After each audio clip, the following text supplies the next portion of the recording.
It began with a whisper, a message that spread faster than the wind itself. By the time the sun rose over Beijing, every major entertainment outlet was already buzzing with one name, Yu Menglong. But this time it was not about a new drama, not about a rumored relationship, but something far more dangerous, far more unpredictable. The kind of story that could shake the very foundation of the entertainment world. The hook that pulled millions in was a single leaked clip, short and grainy, showing a top executive from a major production house standing up during a meeting, his voice trembling as he said, "I will not be silent." What followed was chaos, and within hours, that same executive was trending #1 on every major Chinese platform. What did he do? He defended Yu Menglong. At first, no one understood the gravity of what had just happened. The executive, known for his calm composure and long history with Tianyu Entertainment, had just gone against the very company that built his career. In the recording, his tone carried something few people ever dared to express in public: truth. He accused Tianyu of betrayal, manipulation, and exploitation, claiming they had turned Yu Menglong into a scapegoat for their internal politics. The internet caught fire. Fans across China were left speechless, their emotions torn between disbelief and anger. Some refused to believe it, saying it was another staged drama, another media trick to gain attention.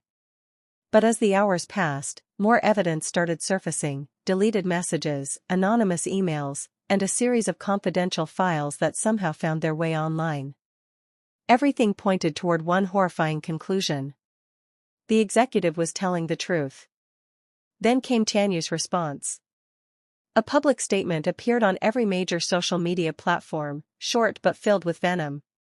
It claimed that the executive was spreading false information and that Yu Menglong's recent controversies were of his own making. But the damage was already done. The people had chosen their side, and it was not Tianyu's.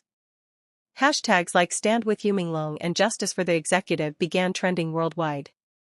Streets in Beijing and Shanghai were filled with young fans holding signs and chanting in unity. For the first time, the entertainment industry felt the weight of the public's voice pressing down with unstoppable force. Inside the headquarters of Tianyu, panic spread quietly. Meetings were held in secret, documents shredded, and employees warned not to speak to the media. The executive who started it all had disappeared from public sight. Some said he had been suspended, others whispered he was being watched. But no one knew for sure. Meanwhile, Yu Menglong remained silent. Days passed, and the silence became unbearable. Fans refreshed his social media pages endlessly, waiting for a word, a post, anything that could confirm he was okay. Then, one night, without warning, a video appeared. It was posted from an anonymous account, but the voice was unmistakable. It was Yu Menglong himself. He spoke softly, his tone calm yet heavy with exhaustion. He thanked the people for standing by him, for believing in something real. He said he never asked anyone to fight for him, but seeing the unity gave him hope that truth could still matter. But then he said something that broke everyone's hearts. He said, "There are things happening behind closed doors that you will never see. If I disappear again, remember this moment, and remember that silence is never freedom." The world froze.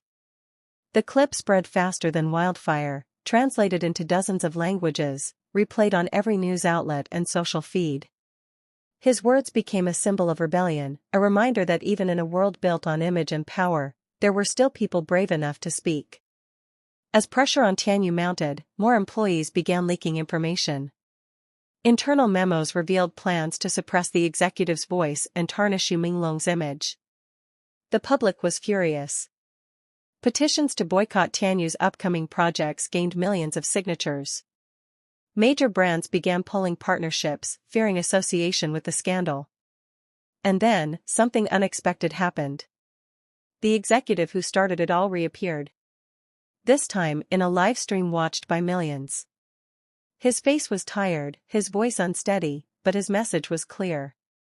He revealed that Yu Menglong had been offered a deal, to sign an agreement that would force him into silence for 5 years in exchange for keeping his career.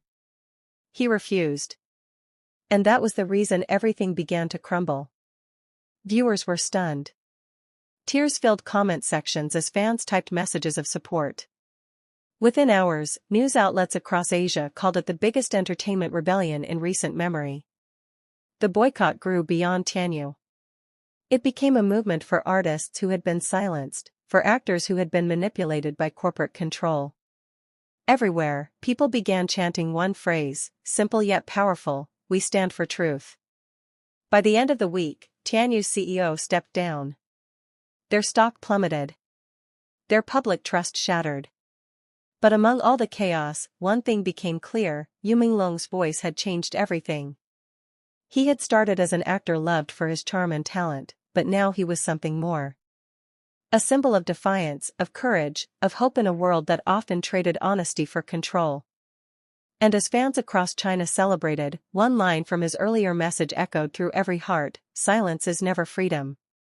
It became a slogan, a call to action, a reminder that truth, no matter how dangerous, always finds its way to light. And in that truth, Yu Menglong's legacy was reborn. The silence that followed the public exposure of Tianyu's actions was heavier than thunder. For days, social media in China stood still. Every platform, every forum, every comment section was flooded with one question: where is Yu Menglong now? The executive who had defended him, known for his quiet brilliance and integrity, had vanished from public view. His office was cleared, his name removed from the company's board listing, and whispers claimed he had been sent away quietly. But nothing could erase the truth that had already begun to spread. Then, one night, a video surfaced on a small independent channel. It wasn't polished, it wasn't edited, and yet, it spread faster than any official press release ever could. The video showed the executive sitting in a dimly lit room, speaking directly into the camera. His voice trembled, but his words carried a weight that could break mountains. "I didn't betray anyone," he said softly. "I only spoke the truth they wanted to bury." Those words changed everything. Within hours, millions had viewed the clip. Hashtags demanding justice for Yu Menglong and protection for the executive trended across every major platform.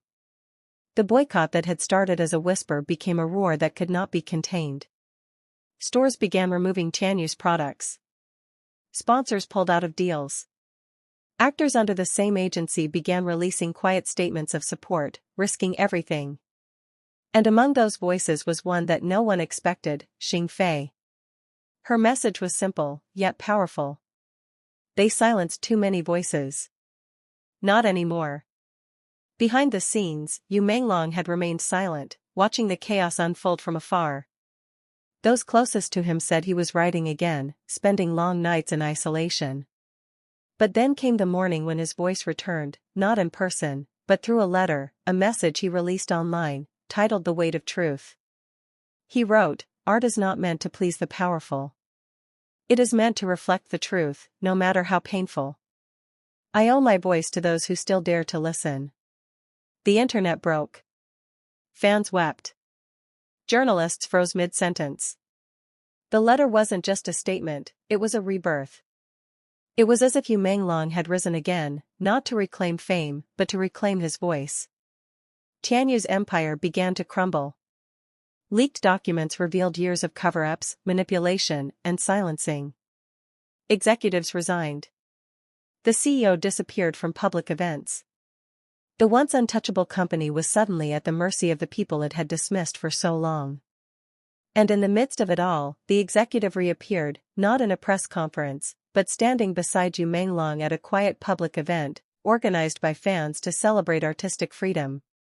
The two men stood on a small stage, no microphones, no sponsors, no cameras except the ones in the hands of the people.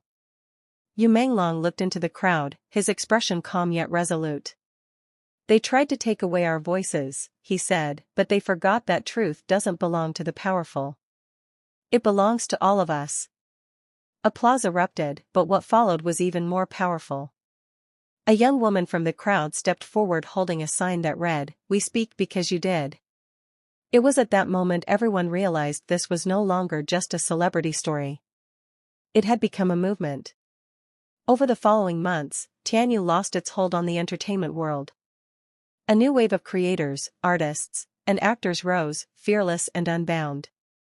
Projects once controlled by fear now thrived in freedom. The executive became a mentor for young filmmakers, while Yu Menglong returned to directing, creating a new film that mirrored everything he had endured. When the trailer dropped, it began with one line that the world would never forget. "Silence is not peace. Truth is the only way home." That trailer alone gained over 100 million views in less than a day. Fans cried, critics applauded, and even his rivals couldn't deny the power behind his art. The final scene of the movie mirrored reality, a single man standing under a flickering streetlight, looking up at the sky as if whispering a promise. And that promise echoed beyond the screen, beyond the boycott, beyond the scandal. Because sometimes, the most powerful revolutions begin not with armies, but with artists who refuse to be silent. As the credits rolled on his new film, a single dedication appeared. "To those who spoke when silence was easier." And just like that, Yu Menglong didn't just return, he reminded the world that truth, once spoken, can never be buried again. Call to action, for video ending and subscribers. If this story moved you, don't just watch, be part of something bigger. Backhand index pointing right. Subscribe now and join our growing community of drama lovers who believe in truth, emotion, and storytelling that moves the soul. Your one click helps this channel keep uncovering the stories that matter, the stories they don't want you to see.